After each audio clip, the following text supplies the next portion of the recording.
Shalom, selamat pagi. Bapak Ibu Saudara yang dikasihi Tuhan, apa kabar semua? Luar biasa. Mari langsung kita buka kitab Yohanes 10. Kitab Yohanes 10. Kita akan baca ayat 1 sampai 4 atau 5 itu. Kita akan baca ya. Yohanes 10. Yuk kita sama-sama ya. Ini dari pertama ya. Oke, ayo. 1, 2, 3. Aku berkata kepadamu, sesungguhnya siapa yang masuk ke dalam kandang domba dengan tidak melalui pintu tetapi dengan memanjat tembok, ia adalah seorang pencuri dan seorang perampok. Terus?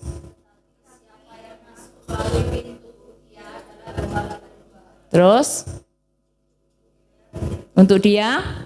Jaga membuka pintu dan domba-domba mendengarkan suaranya. Dan ia memanggil domba-dombanya masing-masing menurut namanya dan menuntunnya keluar. Terus 4.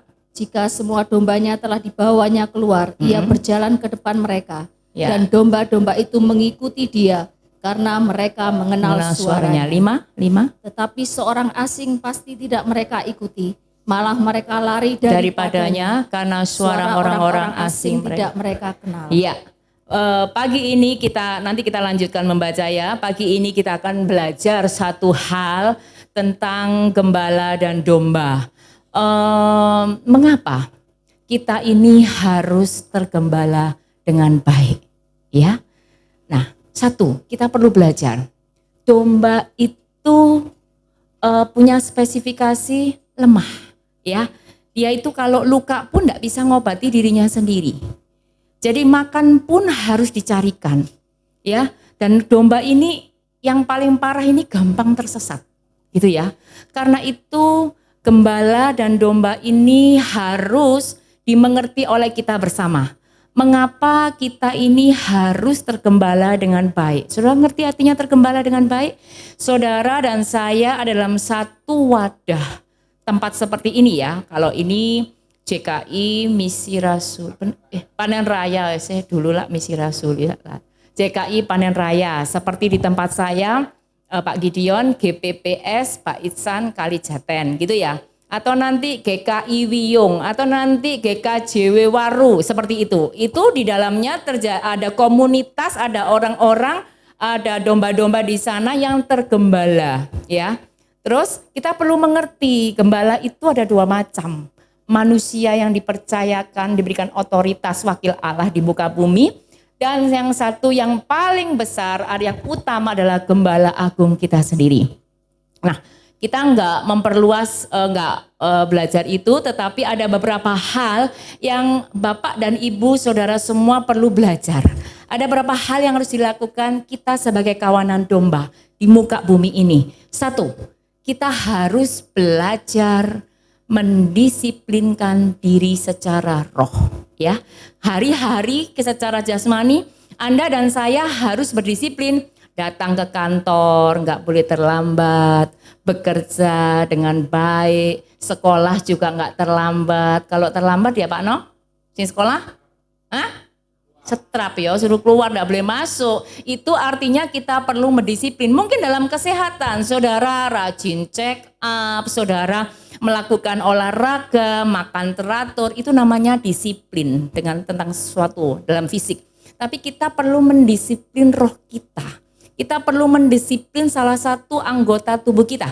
Kita harus belajar mendisiplin telinga kita dalam hal mendengarkan. Bapak Ibu, tidak semua orang itu mendengarkan, atau mereka itu mendengar tetapi tidak mendengarkan dengan baik. Contoh, ya misalnya Jeho nanti pulang sekolah, ini ada Jeho, aku maneh. Jeho, Al nanti pulang sekolah bajunya ditaruh di kotoran ya, terus pulang sekolah gak main, gak copot baju, gak apa, langsung main game. Tadi dia dengar, tapi dia tidak mendengarkan dengan baik. Ya, gitu ya. Karena mendengarkan itu bicara hubungan, timbal balik, ya. Nah, mengapa sih kita ini harus belajar disiplin mendengarkan? 1, domba itu tadi ayat dikatakan 3b, ia memanggil domba-dombanya masing-masing menurut namanya dan menuntunnya keluar. Di sini terjadi proses pengenalan antara gembala dan domba. Di sini juga terjadi proses yang namanya belajar mendengar dengan baik. Nah, nama itu punya identitas dan gembala saudara itu mengerti nama masing-masing. Misalnya Septi gitu ya, Roni gitu ya, nanti ya Eklesia gitu. Nah, kalau dulu riwayatnya papi saya ya, saya selalu kalau sering tidur di sini gitu ya, terdengar dia jam 2 pagi gitu, berkati Mas Jono, berkati Sukeni, berkati itu seperti itu. Itu papi saya seperti itu ya. Nah, kan seorang gembala mengenal gitu ya. Nah, beda-beda cara mengapresiasi. Seperti mertua saya dengan suami saya itu meh podo modeli. Gaya-gayanya itu sama. Kalau saya beda. Soalnya kita duduk gembala. Iki anaknya penginjil. Anaknya orang bermisi. Nah, orang bermisi, makanya saya menjelaskan kalau sama jemaat sana. Saya dengan Bapak Gideon berbeda. Tetapi kami satu. Saya punya darah misi. Bapak Gideon punya darah gembala. Telaten. Ngerti kalau gembala itu. Nah, saya itu ayo cepet gitu, modelnya gitu. Nah, ini butuh yang proses saling mengenal. Karena itu nama itu akan dipanggil satu persatu. Nanti ya, itu tadi dikatakan gini ya. Yang masuk bukan gembala, itu pasti pencuri. Nah, gembala masuk sama penjaga itu dibuka pintunya. Gitu kan, tadi kita baca, dibuka, terus gembalanya itu manggil. Maju. Gitu ya. Septi maju gitu ya. Eklesia maju. Nah, kan denger toh? Nek asal denger mungkin yo, main game. Gak metu teko pintu. Nek sing dengarkan dengan baik, keluar. Tadi disebutkan mereka keluar dan dituntun keluar, mengikuti. Nah, nanti di sini bukan hanya proses belajar mendengarkan kepekaan, tetapi nanti itu kita akan belajar di sana yang namanya proses percaya. Seringkali kita salah persepsi dengan Tuhan, bisa. Salah persepsi dengan gembala, tambah bisa. Suami istri aja bisa salah persepsi. Ya, saya di rumah itu bilang sama Rita sama Fani, Rita tolong diringkesi ya ini. Yang dia lakukan bukan ngeringkesi ini, yang dia lakukan hal yang lain. Miskomunikasi, ngerti? Karena tidak mengenal, tidak paham. Karena itu perlu kita mengenal. Kalau Anda tanya, Bu, lah kalau gembala manusia seperti Pak Yusak, seperti Pak Gideon itu, siapa yang gembala? Ikut tergembala di mana? Sinode. Kita punya aturan, ngerti? Sinode punya ADART, punya peraturan, perpuluhan, kunjungan, kedatangan, organisasinya seperti kita juga tergembala, gitu ya. Nah, Anda juga tergembala di tempat ini. Lah nanti kita semua tubuh Kristus, kita sebagai kaki mungkin bermisi, ada yang sebagai tangan GKI, mungkin ada lagi yang GBI sebagai telinga, itu semua adalah tubuh Kristus di akhir zaman harus dibangun untuk satu kesatuan, mengabarkan Injil sampai ke ujung bumi, memberikan kabar kesukaan supaya semua orang selamat. Begitu. Jadi kita bekerja sesuai panggilan kita. Tetapi karena kita buka sebentar Ibrani 2 ayat 1. Ibrani 2 ayat 1. Silakan yang ketemu. Ibrani 2 ayat 1. Karena itu harus lebih teliti kita memperhatikan apa yang telah kita dengar supaya kita jangan hanyut di bawah arus. Karena itu kita harus lebih dikatakan teliti, hati-hati apa yang kita dengar. Soalnya kita ini gampang yang kedua apa? Ditipu. Kita ini gampang ditipu. Karena kita ini lemah. Ya toh? Coba buka lagi, kita baca banyak ya. Mazmur 103 ayat 7.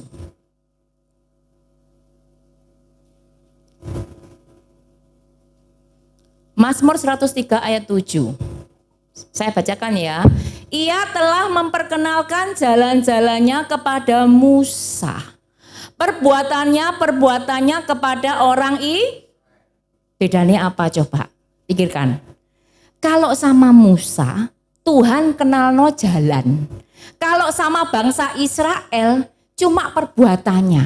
Nah, kita ini masalahnya sering yang spektakuler, seneng yang wow-wow, seneng yang mujizat, tapi nggak ngerti jalannya. Saudara ngerti, Musa membayar harganya di atas gunung untuk tahu jalannya. Bangsa Israel di bawah cuma maunya lihat mujizat, makan mana, burung puyuh datang, air jadi anggur lah, apa semua mau yang enak. Taunya beres. Tetapi hikmat dia nggak punya. Karena itu Alkitab nulis, ia telah memperkenalkan jalannya. Kan itu aja kita bisa tertipu. Musa masih bisa marah. Sudah ngerti? Waktu Musa dibawa ke atas gunung sama Tuhan, naiklah kamu. Aku mau bicara sama kamu. Saudara ngerti? Alkitab nulis hari ke-7 baru dipanggil Tuhan. Nah saudara kira-kira bayangkan. Saudara sama saya sekarang bayangkan. Musa 6 hari lapo. Tengok-tengok dicokot nyamuk. Di atas gunung loh ini. Kademen. Gak ono pizza. Gak ono bakso. Gak ono ronde. Saudara. Tengok-tengok. Hari ke-7 Tuhan memanggil Musa. Tetapi disitulah ketaatannya diuji. Disitulah rasa percayanya dibangun. Karena itu Musa siap mendengarkan suara Tuhan. Telinganya dimurnikan selama 6 hari. Hari ke-7 dia bayar harga. Kadang-kadang kita mungkin ya berdoa, bicara tidak didengar, kita sudah salah persepsi dengan Tuhan. Kita sudah protes, kita sudah ngomel. Tetapi Musa 2 kali loh dia naik ke atas gunung. Nah dia menunggu. Ketika siap Tuhan bicara, Musa bangun tabernakel. Panjangnya berapa hasta, lebarnya berapa hasta. Nanti kasih kain lumba-lumba, nanti bikin kendil ya, bikin pelita emas ya, bikin mezbah ya, disalut sama emas, ukurannya segini. Nanti kamu cari ahli itu semua aku yang akan mengurapi. Mereka akan membangun tabernakel di mana aku akan diam. Detail Tuhan bicara. Sama bangsa Israel bicara enggak? Karena itu Mazmur ngomong, dia memperkenalkan jalannya. Sebenarnya itulah kalau kita mau mendengarkan dengan baik, bayar harga. Saudara sama-sama bekerja dengan orang lain. Orang lain kerjanya biasa-biasa. Saudara mengambil keputusan berbeda. Saudara menyelesaikan masalah berbeda. Saudara mengambil reaksi dalam sikap dalam satu masalah berbeda. Kenapa? Karena saudara kenal jalannya. Ketika saudara duduk diam, mendengar Tuhan, aku ini ono masalah. Saudara memutuskan untuk mendengarkan Tuhan bicara. Saudara akan diberikan jalannya. Saudara akan dikasih hikmat. Saudara akan dikasihkan kapasitas. Saudara akan diberikan kemampuan. Tapi kadang-kadang kita ini tidak mau membayar harganya. Mari ya. Lukas 8 ayat 10. Mengapa kita harus terus mendengarkan Gembala Agung kita? Lukas 8 ayat 10. Ayo baca sama-sama. Atau kita ketemu, yuk. Lalu ia menjawab, kepadamu diberikan apa? Karunia untuk mengetahui rahasia kerajaan. Tetapi kepada orang-orang lain hal itu diberitakan dalam perumpamaan. Supaya sekalipun memandang, mereka tidak sekalipun mendengar. Ketika saudara dan saya mengambil keputusan, mendisiplin, memurnikan telinga kita mendengar, Tuhan berbicara. Orang lain enggak ngerti. Cuma tahu perumpamaan kiasan tok opo sih artine iku. Tetapi kepadamu diberikan karunia untuk mengerti. Kepadamu diberikan kapasitas untuk berdiri di atas badai. Kepadamu diberikan otoritas, kekuatan, diberikan kesanggupan menghadapi segala perkara. Begitu. Ya. Yang ketiga, mengapa kita harus mendengarkan? Amsal 5 ayat 23. Supaya kita ini enggak tersesat. Ya. Mari dibaca Amsal 5 ayat 23. Amsal 5 ayat 23. Ya, terus ayo, ia mati karena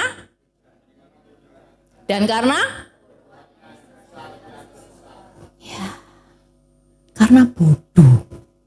Mati. Kelihatannya hidup. Bu, saya hidup, kerja ya baik-baik.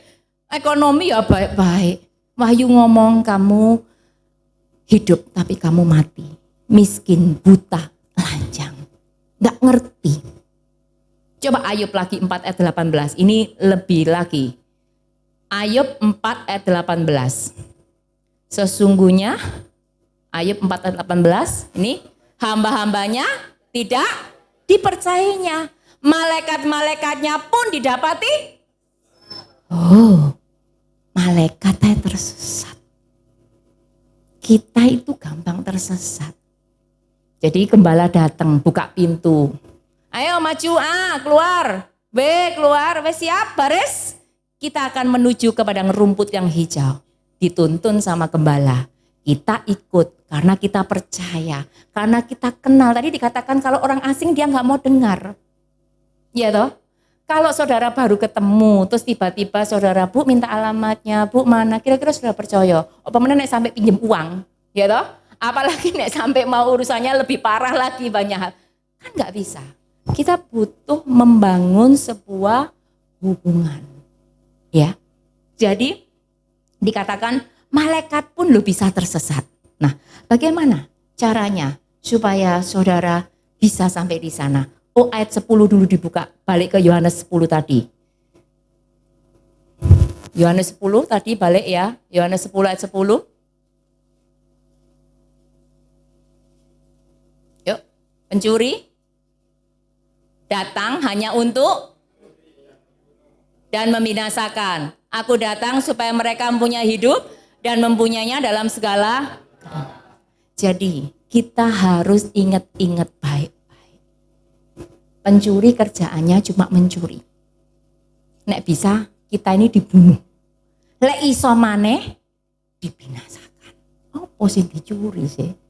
Kurang kerjaan tak?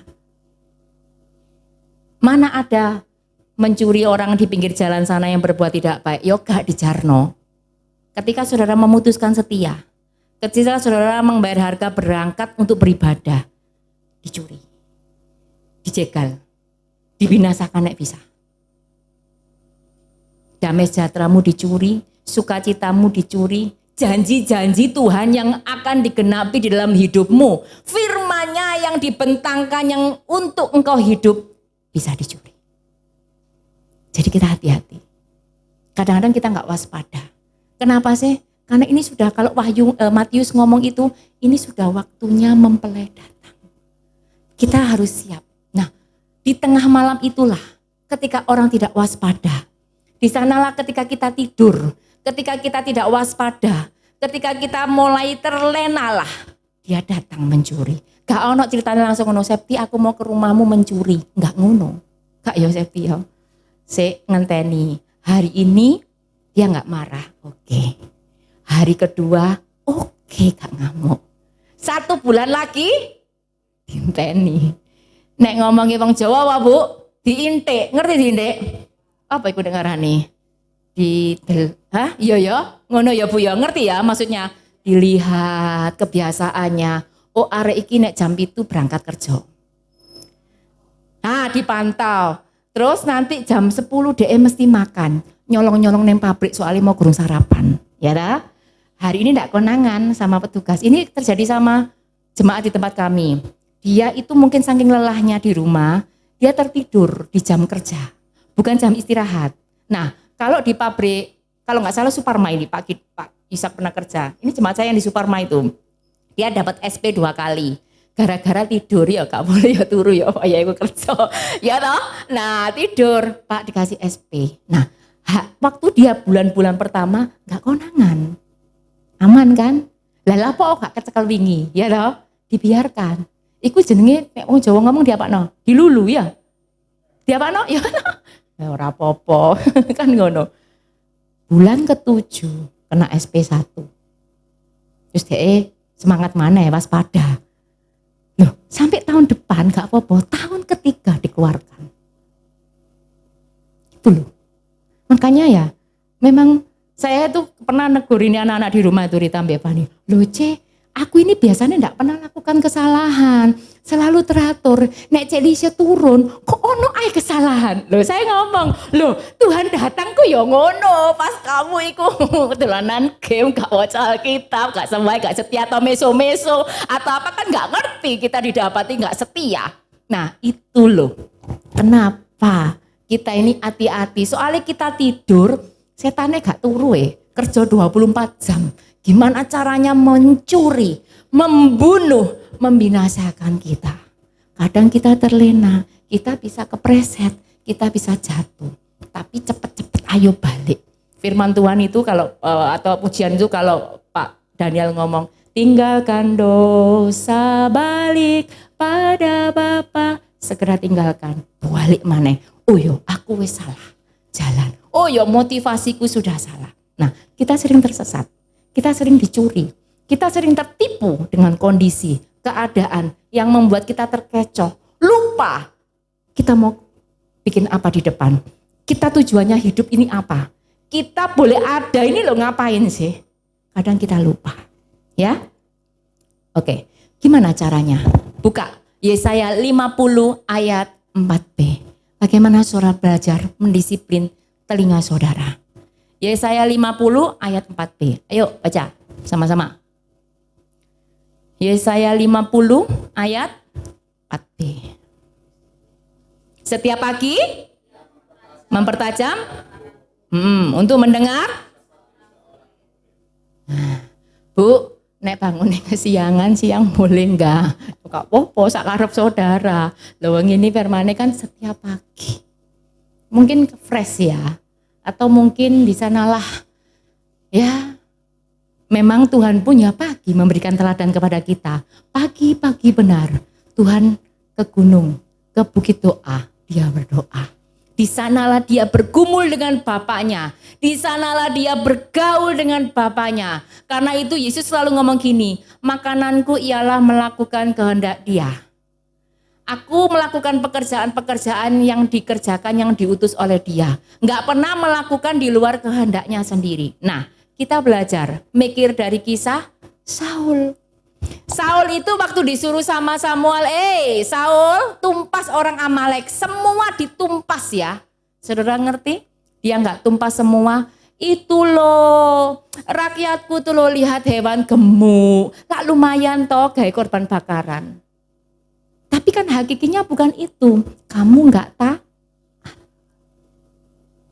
Karena itu mendengarkan itu butuh proses ketaatan. Anak saudara kalau enggak dengar dengan baik, ya perasaannya. Duh dikandani gitu ya. Kan begitu. Kita harus belajar mendengarkan dan ini enggak mudah loh. Ya.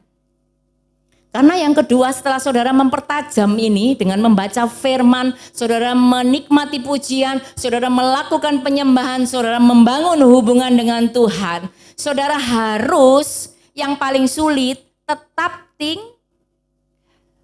karena ada pujian, ku ingin tetap di sini menikmati bait-Mu. Tetap tinggal dalam kemurahan Tuhan, tetap tinggal dalam firman Tuhan, tetap tinggal dalam kebenaran Tuhan, tetap bersama Tuhan setia sampai garis akhir. Itu tidak mudah. Pertama kita bisa iya, tetapi waktu itu yang akan menguji. Karena orang-orang Israel pun dibebaskan dari Mesir, mereka bergelimpangan di padang gurun. Tidak semua menikmati tanah Kanaan. Karena tidak semua mau ikut aturan. Karena tidak semua mau ikut kehendak Tuhan. Kan Tuhan itu selalu ngasih perintah ke Israel. Kalau kamu mau hidup benar-benar baik, kamu akan menikmati negeri. Kalau kamu nggak ikut baik, ya wes kutuk sing kamu dapat. Pilihannya cuma dua, berkat atau kutuk, hidup atau mati. Nggak bisa suam-suam. Masalahnya, ya. Dilepaskan dan melepaskan diri itu sesuatu yang berbeda. Saudara ngerti? Lot dan kasusnya anak bungsu. Anak bungsu ini memutuskan keluar dari bapaknya. Bukan bapaknya ngomong gini, nak, kowe kate sekolah S2 ya, pergi yo, tak berkati, berangkat toh. Bukan begitu. Tetapi anak bungsu ini memutuskan pergi meninggalkan bapaknya. berfoya-foya ke negeri seberang. Ketika dia miskin, sudah hancur-hancuran, sudah bangkrut, dia balik.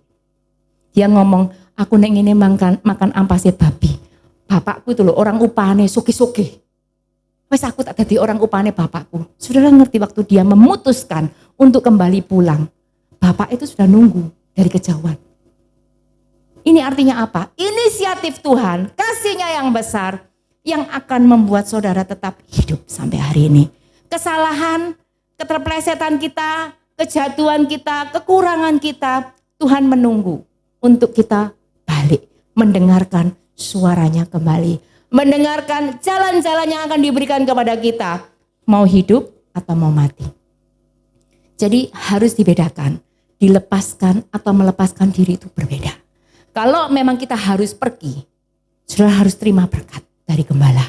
Pergilah dengan damai sejahtera, pergilah dengan sukacita, berkat menghinggapi engkau, mau di luar kota, mau di luar negeri, mau kemanapun dengan damai Tuhan, dengan kasih Tuhan, dengan kebaikan Tuhan. Kita akan diberkati.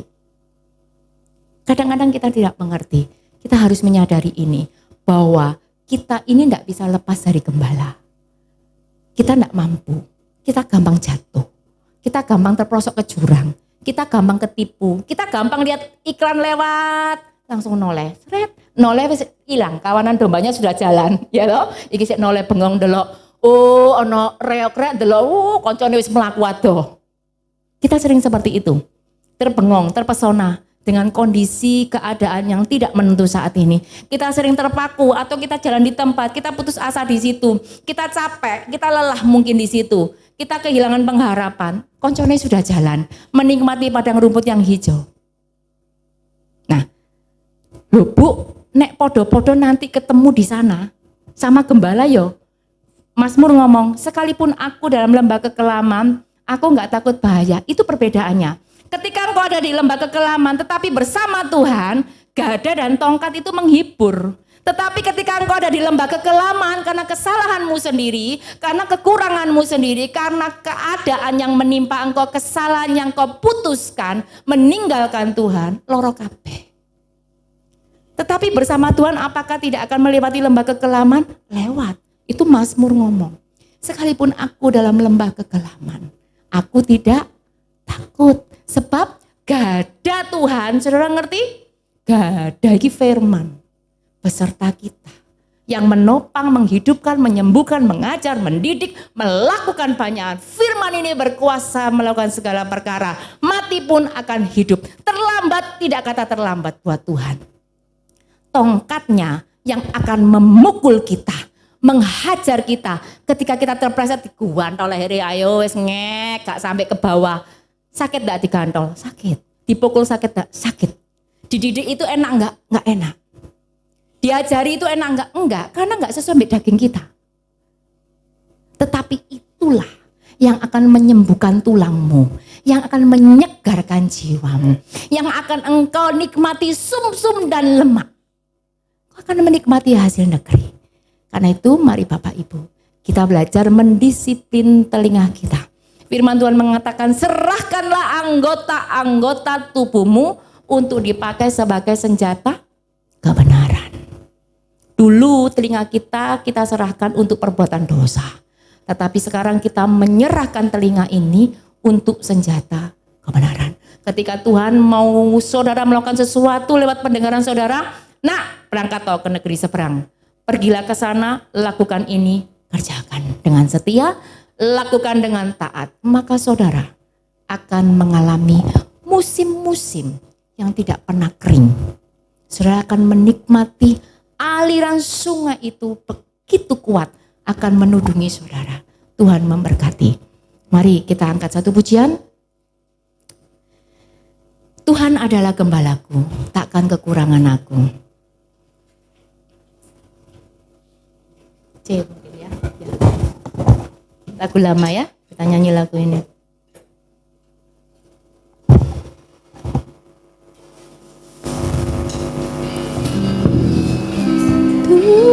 Ketinggian ya, coba K bisa.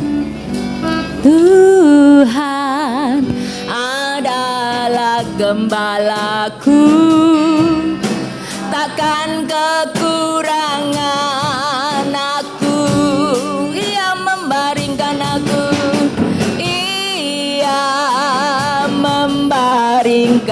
Aku di padang yang berumput hijau, di padang yang berumput hijau. Ia membimbingku, ia membimbingku ke air yang ia menyegarkan, ia menyegarkan jiwaku.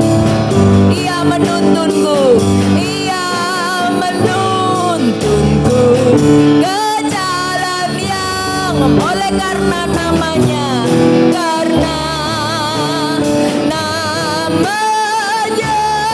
Sekalipun aku berjalan dalam lembah kekelaman, aku tidak takut bahaya. Aku tidak takut bahaya, sebab Engkau besertaku.